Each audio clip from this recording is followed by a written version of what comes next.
Away they go. Umbrella Girl from the outside of Fountainhead, Wildstorm, Deputy Jazz, and Minalim is the retrailer. Wildstorm, the Fountainhead, Umbrella Girl, Deputy Jazz, and Minalim is running in fifth by about 4 lengths from the leader.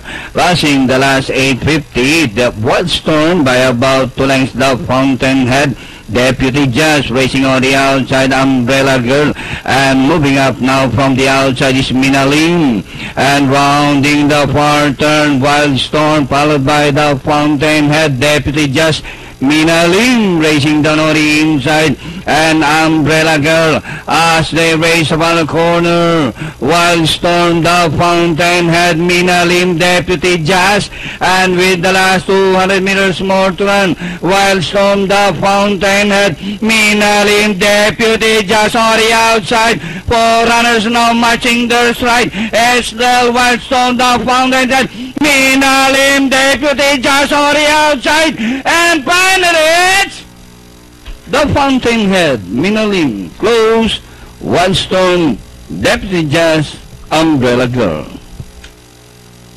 Gandang laban yun. Parang kalkuladong-kalkulado nito, no? Deputy, the Fountainhead. The Fountainhead, yung segundong medyo hindi klaro eh. Magkakadikit, nakatago pa yung yung isa. Anyway, panoorin na lang natin ulit. Race number 2 was brought to us by Pinoy Extreme Channel. Ito na pong instant replay handog sa inyo na Santa Ana Park dito sa Naik, Cavite. Bida sa karera.